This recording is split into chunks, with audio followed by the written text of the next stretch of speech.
You've lived your whole life as me, a collection of thoughts, memories, and a name you answer to.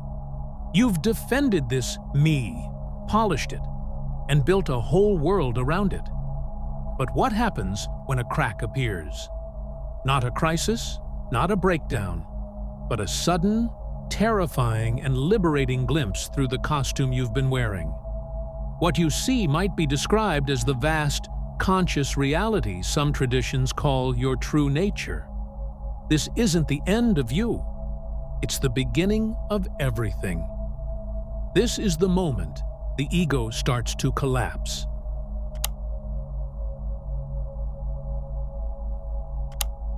For most of our lives, we operate from a default setting, and that setting is the ego.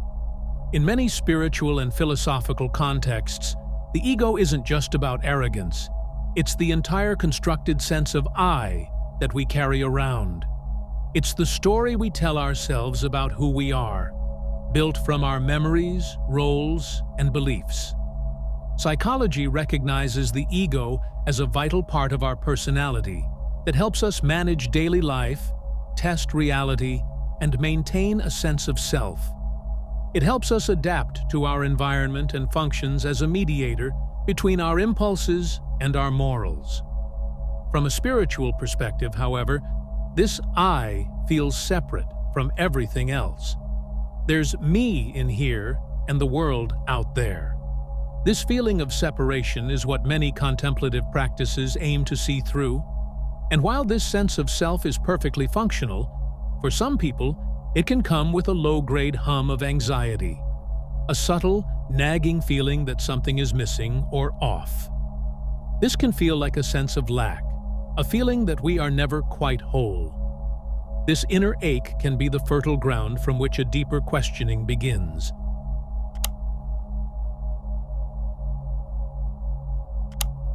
The moment itself is rarely predictable.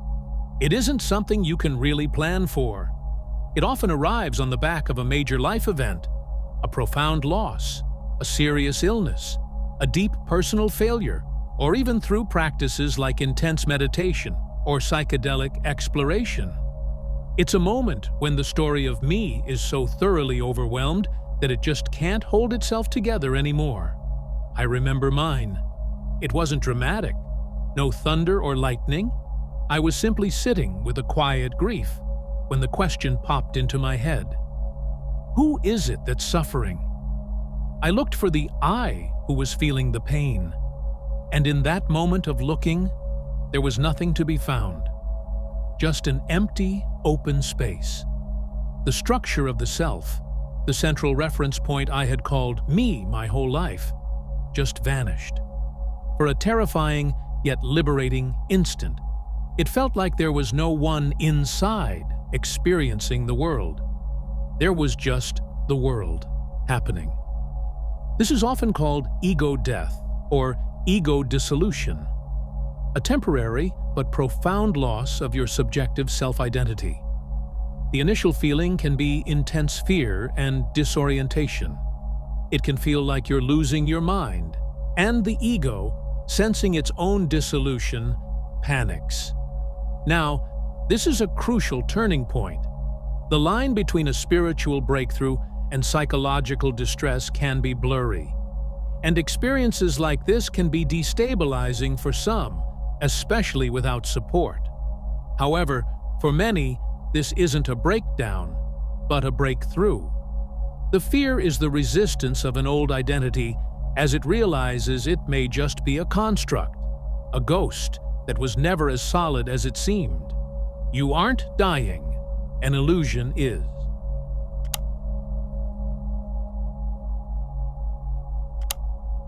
That first crack is often just the beginning.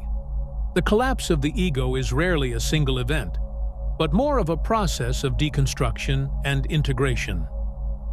Understanding some common phases can be like having a map when you find yourself in this disorienting new territory.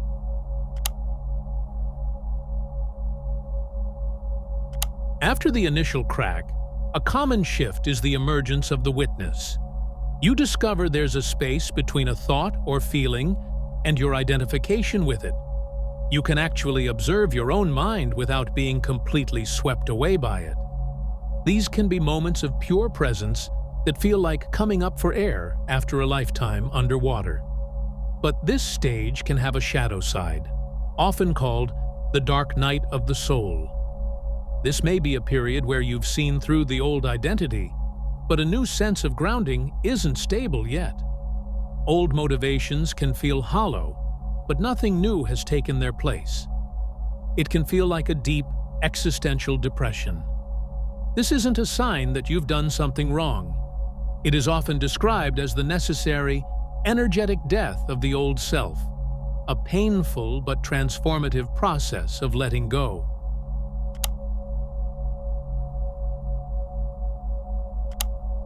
Within that darkness, moments of profound light can break through. In Zen, this is sometimes called satori, a momentary glimpse of enlightenment.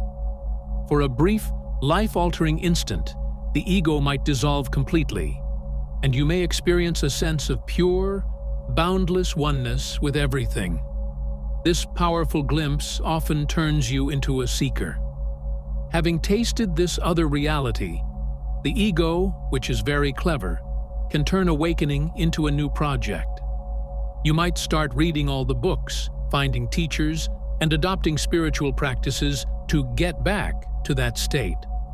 The irony here is that the very act of seeking is often driven by the ego's sense of me needing to get something, which can reinforce the feeling of separation it's trying to overcome.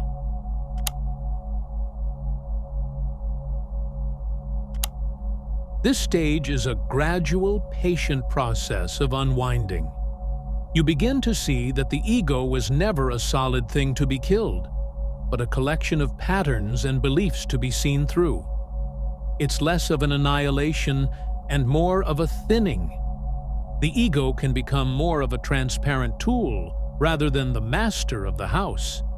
Here, old conditioning and deep-seated beliefs often come to the surface to be released.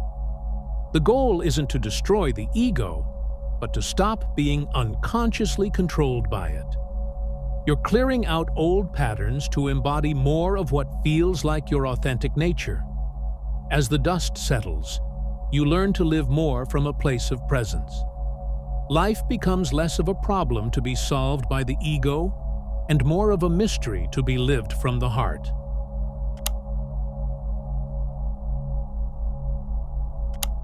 So, what is life like after this process begins?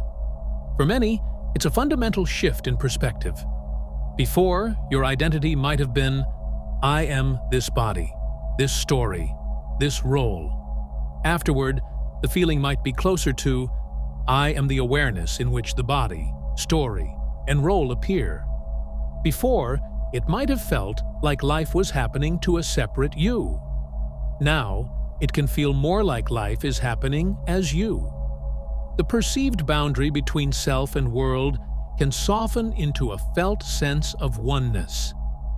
The experience of total separation is understood as more of an appearance in consciousness, and the fear of death often fundamentally changes. What was once the terrifying end of me can be seen as the simple shedding of a temporary form. This collapse is not an end, but a true beginning. It's a homecoming. The journey from the constructed self to a deeper sense of self is one of the most profound transformations a person can undergo. It's waking up from the dream of separation to the living reality of unity. It's the end of the search for yourself and the beginning of living as the self you feel you have always been. As many non-dual traditions state, there is no one to attain this state. You can only be it.